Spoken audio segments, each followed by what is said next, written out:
अभ्यासयोगयुक्तेन चेतसा नान्यगामिना परमं पुरुषं दिव्यं याति पार्थानुचिन्तयन्। हे पार्थ, उस स्मरण के लिए योग के अभ्यास से युक्त हुआ, अर्थात मेरा चिंतन और योग का अभ्यास पर्याय है। मेरे सिवाय दूसरी ओर न जाने वाले चित्त से निरंतर चिंतन करने वाला परम प्रकाश स्वरूप दिव्य पुरुष अर्थात परमात्मा को प्राप्त होता है।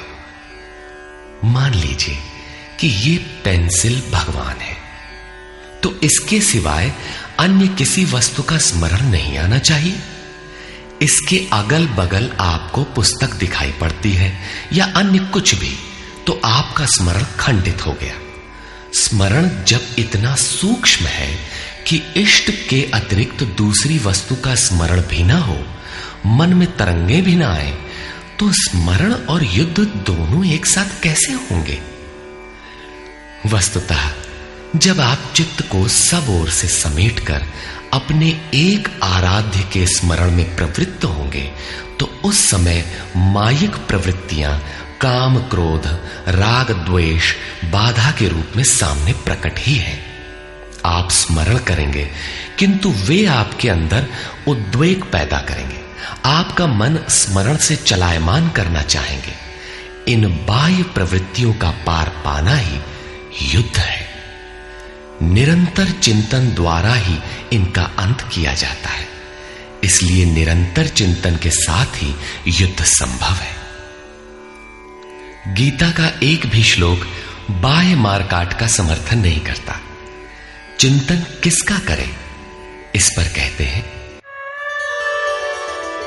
कविं पुराणमनुशासितारम् अणोरणीयां समनुस्मरेत्यः सर्वस्य धातारमचिन्त्य रूपम् आदित्यवर्णं तमसः परस्तात्। उस युद्ध के साथ वो पुरुष सर्वज्ञ, अनादि, सबके नियंता, सूक्ष्म से भी अति सूक्ष्म, सबके धारण पोषण करने वाले किंतु अचिंत्य, अर्थात जब तक चित्त और चित्त की लहर है तब तक वो दिखाई नहीं देता। चित्त के निरोध और विलय काल में ही जो विदित होता है, नित्य प्रकाश स्वरूप और अविद्या से परे उस परमात्मा का स्मरण करता है। पीछे बताया मेरा चिंतन करता है, यहां कहते हैं परमात्मा का।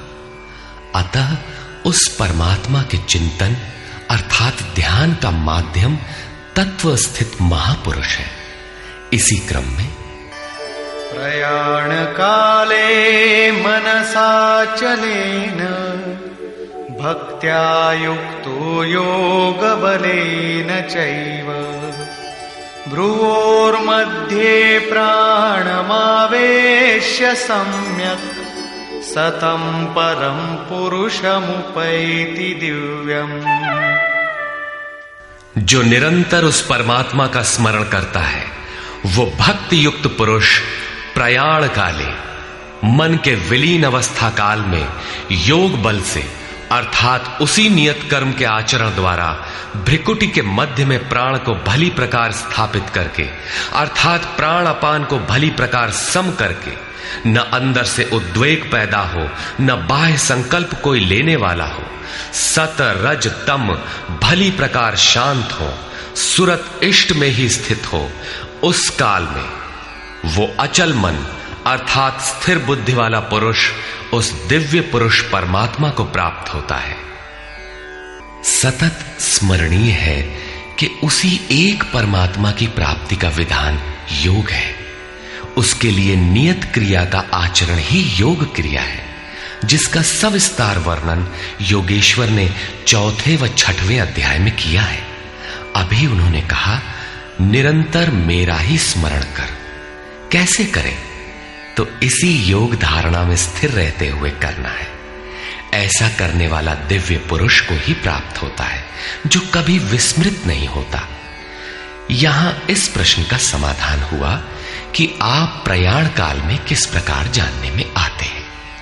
पाने योग्य पद का चित्रण देखें जो गीता में स्थान स्थान पर आया है।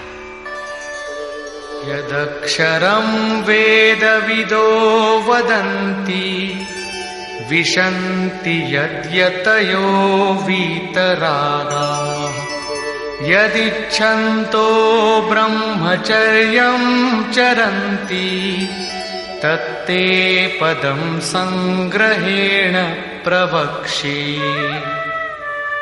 वेदविद अर्थात अविदित तत्व को प्रत्यक्ष जानने वाले लोग जिस परम पद को अक्षरम अक्षय कहते हैं, वीतराग महात्मा जिसमें प्रवेश के लिए यत्नशील रहते हैं, जिस परम पद को चाहने वाले ब्रह्मचर्य का पालन करते हैं।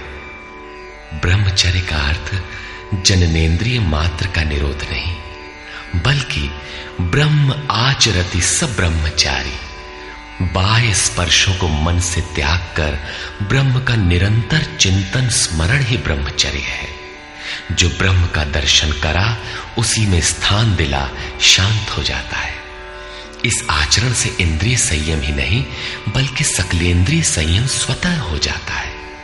इस प्रकार जो ब्रह्मचर्य का आचरण करते हैं, जो हृदय में संग्रह करने योग्य है, धारण करने योग्य है, उस पद को मैं तेरे लिए कहूंगा। वो पद है क्या, कैसे पाया जाता है? इस पर योगेश्वर श्री कृष्ण कहते हैं, और का शेयर करो वीडियो और फॉलो करो, सब्सक्राइब करो। सब्सक्राइब भी करवा देंगे, इस करवा दीजिए। करवा दो भैया, फॉलो कर लो आप लोग, सब्सक्राइब भी कर लो।